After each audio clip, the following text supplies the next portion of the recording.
আরিফিন শুভ ভাই আসলে নামে বড় হয়েছে এমন না, উনি কাজে বড় হয়েছে।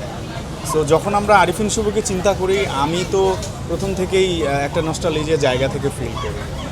ওনার শিয়াব ভাইয়ের ওই সিনেমা, ওনার গান, ওনার বডি ল্যাঙ্গুয়েজ, অ্যাটায়ার, ধীরে ধীরে অন্যান্য মিশন স্ট্রিম, ঢাকা অ্যাটাকের মতো ফিল্ম, তারপর ওনার সিক্স প্যাকের যে রাউন্ড, মেয়েদের ক্রেজ, চরকিতে আমরা 19-20 দেখার পর যে মানে হোয়াট এ ন্যাচারাল সিকোয়েন্স উনি এত সুন্দর করতে পারে, এই ব্যাপারগুলো হওয়ার পর আমি যখন জানছি যে আমাদের সিনেমায় আরিফিন শুভ ভাই রয়েছে, এটা তখন আমার তো ওই দিন থেকেই আনন্দ শুরু হয়ে গেছিলো যে শুভ ভাইকে কবে দেখবো। তো ফার্স্ট অডিশনে ওনার সাথে দেখা, উনি কি ফ্যামিলিয়ার, কি নর্মাল একটা পার্সন, এটা আসলে যারা পার্সোনালি আমরা মিশছি তারা জানি।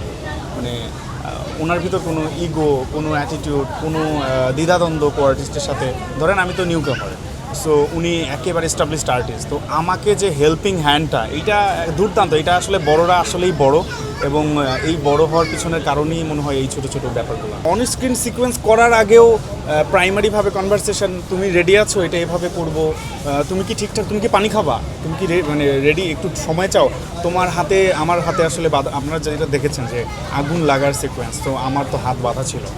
তো উনি বারবার প্রোডাকশানের বা আর্টে যারা কাজ করছে ওদের বলছিল যে ওর তো লাগতে পারে হাতে, রশিটা বেশি লুজ টাইট করার দরকার নাই, ওর কমফোর্ট জোন অনুযায়ী দিয়ে দাও। আবার আগুন দেওয়ার আগে আমার পারমিশন নেওয়া, আমাকে ইজিয়ার করা, বিলিভিটি দেওয়া যে আমি আছি তোমার সাথে, ডোন্ট ওয়ারি, তোমার কিছু হবে না।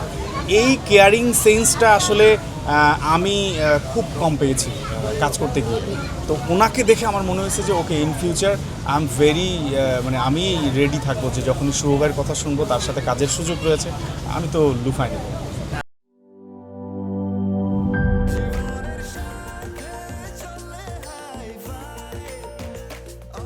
স্বাস্থ্যকর অল টাইম, সব সময় অল টাইম হেলদি লাইফ।